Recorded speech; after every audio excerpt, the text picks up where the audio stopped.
सत्य संगम आप सभी लोगों के लिए और इस सेशन में आप लोगों का सबका स्वागत है।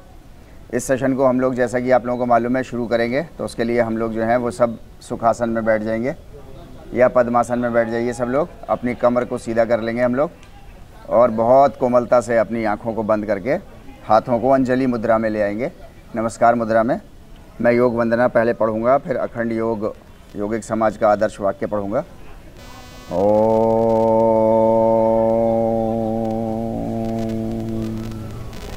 वंदे परमेश्वरं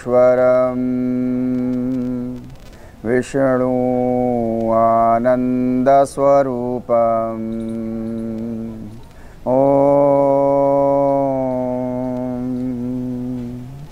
योगेन चित्तस्य पदेन वाचां मलं शरीरस्य च वैदुकेन योपाकरोत्तं प्रवरं मुनीनां पतञ्जलिं प्राञ्जलिरानतोऽस्मि। आबाहु पुरुषाकारं शङ्खचक्रासिधारिणं सहस्रशिरसं श्वेतं प्रणमामि पतञ्जलिम्।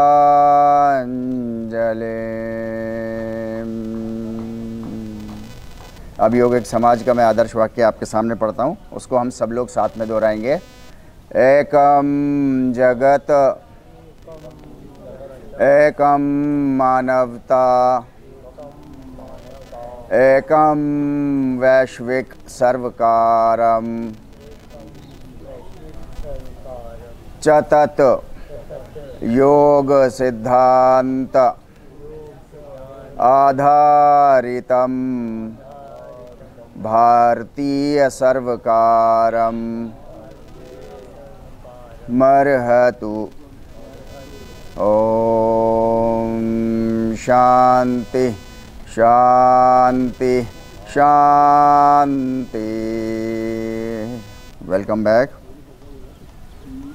पिछली बार हम लोगों ने इस बात को समझने की कोशिश की थी कि, और ये लगातार समझने की कोशिश हम लोग कर रहे हैं क्योंकि ये दिमाग में हमारे अच्छे तरह से बैठ जाए कि योग का मतलब सिर्फ आसन, क्रिया और प्राणायाम नहीं है। पिछली बार हम लोगों ने उसके लिए एक उदाहरण लिया था और वो उदाहरण हमारा था टाइटैनिक जहाज़ जिससे टकराया था आइसबर्ग, जो समुद्र के अंदर जो है वो हिमालय पहाड़ की तरह खड़े रहते हैं। अंदर पानी के अंदर पूरे हिमालय पहाड़ की तरह होते हैं और ऊपर जो है वो बहुत छोटा सा हिस्सा उनका नज़र आता है। इसी तरीके से जो है वो हमारा ये आसन, क्रिया, प्राणायाम जितना भी है वर्मा भाई, ये सब वही है कि ऊपर का हिस्सा हमें नज़र आ रहा है लेकिन अंदर जो है वो नहीं नज़र आ रहा।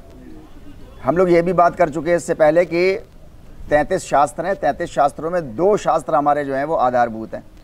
एक श्रीमद् भागवत गीता और दूसरा जो है वो योग सूत्र। इन दोनों के अंदर, भागवत गीता के अंदर 700 श्लोक और योग सूत्र के अंदर जो है वो 196-97 श्लोक। नहीं, वो हठ योग प्रादीपिका, वो अलग किसी ने लिखी होगी तो अलग बात है। हाँ, नहीं, पतंजलि महर्षि की 3 किताबें हैं जो सबसे ज़्यादा मशहूर है भारतीय संस्कृति में। हम लोग उस पर बात कर लेंगे। मैं कहने का मतलब सिर्फ ये है कि इन दोनों के अंदर मिला करके करीब 900 से थोड़े कम, 3-4 श्लोक कम, 900 से जो है वो, इतने बहुत सारे श्लोकों के अंदर जो है वो सिर्फ मात्र 3 श्लोक हैं जो आसन के ऊपर बात करते हैं और प्राणायाम के ऊपर बात करते हैं। यानी कि सिर्फ ऊपर का हिस्सा हमको नज़र आता है, अंदर का पूरा आधारभूत जो योग असल है, हम लोग उसी असल योग को समझने की कोशिश करते हैं। असल योग जो है वो हमारा चाहता ये है कि जगत में जितने भी मानव हों, और ये मानवों से तो शुरू करता है बस बात, वरना तो बात तो पूरे जगत कल्याण की है, जगत हिताय जी, सबके लिए है। लेकिन वो शुरुआत करता है कि पहले अपने मामले सही कर लो, मानवों के बीच के पहले आपस में सब सही करो, फिर उसके बाद आगे बढ़ना और दूसरी तरफ पूरी सृष्टि पे जाना है हमको। लेकिन यहाँ पर जो है वो चाहता यह है कि किसी एक की, योग ये चाहता है कि किसी एक इंसान की भी एक भी ज़रूरत रुकी ना रहे, हर इंसान की ज़रूरतें पूरी होती रहें। हाँ, ज़रूरत है नहीं। वाजिब ज़रूरतें पूरी होती रहें और हर इंसान की पूरी हो जाएं। ये योग चाहता है, बस इतनी सी बात। इसके लिए जो है वो पूरा जो है वो शास्त्रों का एक हमारे पास वो है, और उसी को हम लोग जो है वो यहाँ पर डिस्कस करने की कोशिश करते हैं। इसको लेकर के जो है वो कभी कभी जब मैं ये बातें बोलता हूँ, प्रोग्राम्स में बोलता हूँ, अभी मैं दिल्ली गया प्रोग्राम में, 4-5 दिन आपके पास नहीं आ पाया था, तो वहाँ पर भी जो है वो एक मैडम थी, वो ये कह रही थी कि आप जो है वो योग का किस तरीके का प्रचार कर रहे हो कि उसमें आप आसन और क्रिया और प्राणायाम को जो है वो बिल्कुल महत्व ही नहीं दे रहे हो। मैंने कहा कि नहीं मैडम, आप शायद मैं अपनी बात अपने से अच्छे से आपको समझा नहीं पाया, वरना हमारे यहाँ डिपार्टमेंट में भी और जवाहर पार्क में भी, और डिपार्टमेंट में तो आज की डेट में उस वक्त जो है वो 850वां दिन हमारा हो गया था शुरू, 850वां दिन लगातार आसन क्रिया प्राणायाम करते हुए।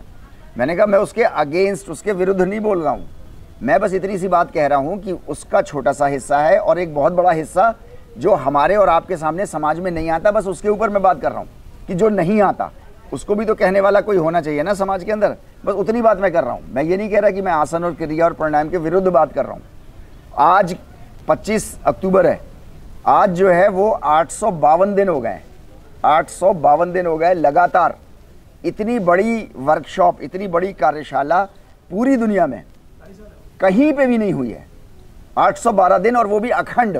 अखंड का मतलब चाहे तीज त्यौहार, मेरे घर में कुछ खुशी हो गई, मेरे घर में कोई शोक की बात हो गई, तो मैं नहीं जा रहा उसमें, लेकिन वो कार्यशाला अपनी चल रही है और लोग जा रहे हैं, सब लोग हो रहे हैं। रोज़ाना 1 से 1.5 घंटा जो है वो योग को लेकर के आसन क्रिया प्राणायाम भी कर रहे हैं और थोड़ी बहुत चर्चा भी कर रहे हैं।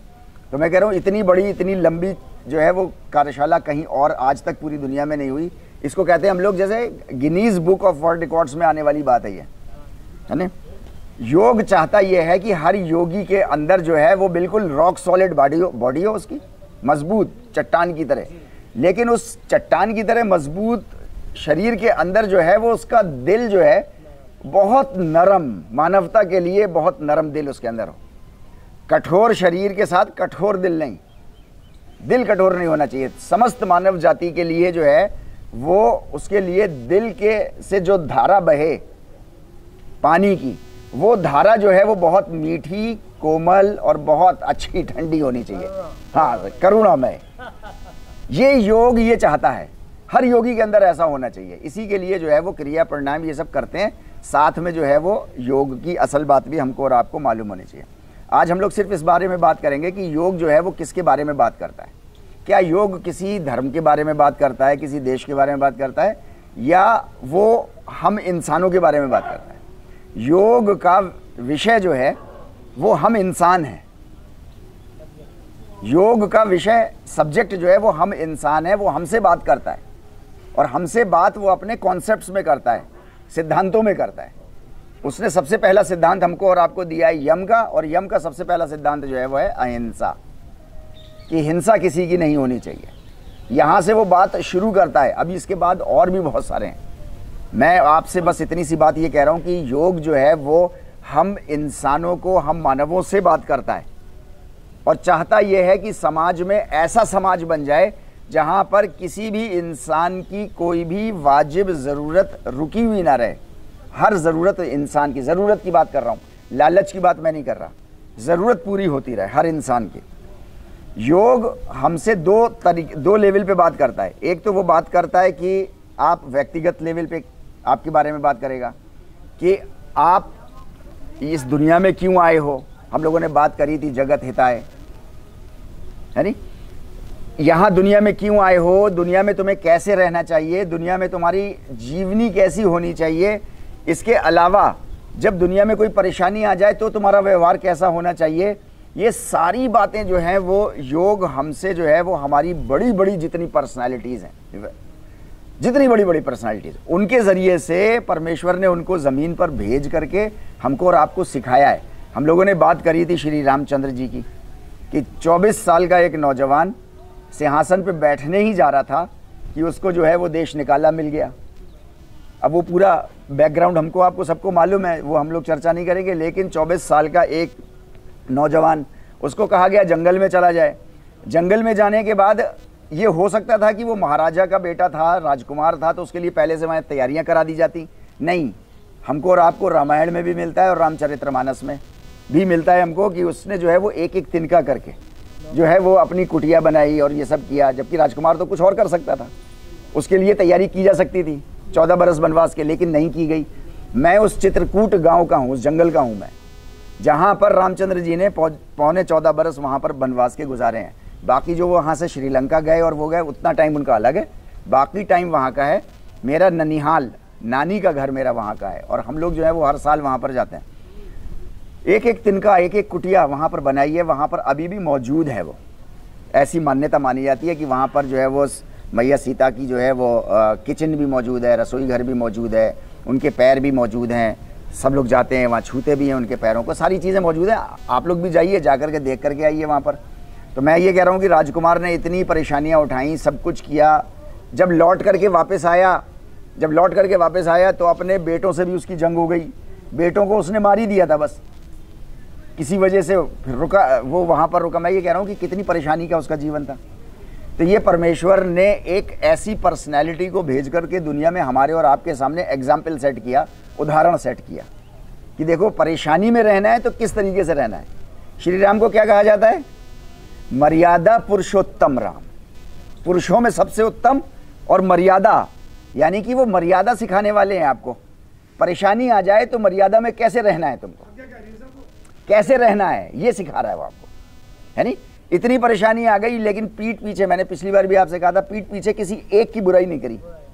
ये मर्यादा है, ये किसी की भी नहीं करी, किसी से मतलब ही नहीं, शिकायत ही नहीं की उसने, है नहीं? एक इतना ज्ञानी पुरुष रावण नाम का, अपने हाथों से वध किया, उसका भी अफसोस उसके दिल में है। हालांकि उसने बहुत बड़ी दुश्मनी करी उससे, लेकिन उसके बाद भी श्री राम को दिल में जो है वो, मैंने कहा ना कि ऐसी तो सॉलिड बॉडी होनी चाहिए और दिल जो है वो इतना कोमल होना चाहिए कि दुश्मन के प्रति भी की संवेदना। बात ठीक है, लेकिन मैं तो बात कर रहा हूँ उनकी मर्यादा की, उनके व्यवहार की, कि उनका व्यवहार कैसा था। तो हमारा आपका व्यवहार भी उसी तरीके का होना चाहिए। व्यक्तिगत लेवल पर योग हमको और आपको ये सारी बातें हमको और आपको सिखाता है। इसके अलावा सामाजिक स्तर पर हमारी आपकी सबकी अलग अलग ड्यूटीज़ हैं, सबका अलग अलग। हम कहीं पे माँ भी हैं, कहीं हम बाप हैं, कहीं पे हम बेटा हैं, कहीं पे हम बेटी हैं, कहीं हम जो है वो मौसा हैं, मौसी हैं, कहीं हम बुआ हैं, कहीं हम जो है वो फुप्पा हैं। अलग अलग तरीके से हम लोग जो है वो व्यवहार करते हैं। तो हमारा हर समाज में, हर रोल में हमारा क्या रोल है, हमारी जिम्मेदारियां क्या हैं, हमें कैसे जो है वो जीवन यापन करना चाहिए। योग जो है वो हमको इन सारी चीज़ों के बारे में जो है वो बताता है। हम लोग यहाँ पर जमा होते हैं क्रिया प्राणायाम के लिए, हफ्ते में 2 बार बस कभी आते हैं यहाँ पर हम लोग ज़्यादा से ज़्यादा, जब हम लोग योग के मूल रूप को समझने की कोशिश करते हैं। योग हमको और आपको ये कहता है कि तुम्हारा जो कर्म है ये पूरी सृष्टि पे इसका असर पड़ता है। और इसको आज के साइंटिस्ट कहते हैं, एक विलियम जीन्स नाम का एक बड़ा एस्ट्रोनॉमी का, फिजिक्स का एक आदमी है, साइंटिस्ट है, उससे बड़ा साइंटिस्ट जो है वो दुनिया में नहीं माना जाता। वो कहता है कि उसने 47 पेज का एक फिजिक्स का कैलकुलेशन किया है, 47 पेज का। हम और आप तो 2 और 2 4 करके खुश हो जाते हैं इतना सा। उसने 47 पेज का कैलकुलेशन किया है और उसमें उसने साबित किया है, प्रूव किया है कि हम जो है वो एक उंगली भर उठाते हैं तो उसका पूरी सृष्टि पर क्या, ब्रह्मांड पे क्या असर पड़ता है। फिर वो लास्ट में एक बात और भी कहता है अपनी किताब में, एक बात और कहता है। वो कहता है कि आप ये जो वाणी बोलते हो, ये जो शब्द बोलते हो, इसका भी ब्रह्मांड पे असर पड़ता है। ये जाता है, ये मिटता नहीं है कभी। ये जितनी भी बातें बोली जा रही हैं, अब वहां से मैं ये बात लेता हूं कि हमें कोई भी अपशब्द नहीं बोलना, किसी के लिए भी अपशब्द नहीं बोलना, क्योंकि वो जाएगा और वो बूमेरैंग होता है ना, एक जैसे हम फेंकते हैं वो बच्चे और लौट करके वापस ऐसे आता है, तो वो बूमेरैंग की तरह जा करके फिर वापस आप ही की तरफ आएगा। आप अच्छा बोलोगे तो आपकी तरफ अच्छाई में लौट करके आएगा, अच्छा करोगे अच्छाई में लौट करके आपके पास आएगा, बुरा करोगे किसी के लिए भी तो आपके पास वो बूमेरैंग की तरह वापस बुराई में लौट करके आएगा। तो योग ये सारी बातों के ऊपर चर्चा करता है। हम लोग जब भी बैठेंगे तो हम लोग उस मूल योग के बारे में कुछ ना कुछ छोटा छोटा हम लोग बात करते रहेंगे। दीपावली का समय आ गया है, आप सब लोगों को जो है वो बहुत बहुत मुबारक हो। अभी टाइम है उसमें, लेकिन आप सब लोग उसमें जाहिर सी बात है बिज़ी भी होंगे, सबका अपना अपना व्यवसाय है, उसमें बहुत ज़्यादा आप लोगों का आज का बिज़ी शेड्यूल सब लोगों का हो गया है। तो इसलिए जो है वो हम लोग छोटे छोटे प्रोग्राम रखेंगे किसी दिन हम लोग बड़ा एक दिन प्रोग्राम करेंगे और फिर उसके बाद फिर छोटे छोटे प्रोग्राम इस तरीके से। बहुत बहुत धन्यवाद आप सब लोगों का, धन्यवाद। आप लोग बड़े इतने शौक से सुनते हो। दिल तो ये चाहता है रोज़ाना की बात कर लें, लेकिन रोज़ तो नहीं हो सकता। धन्यवाद बहुत बहुत आप लोगों का।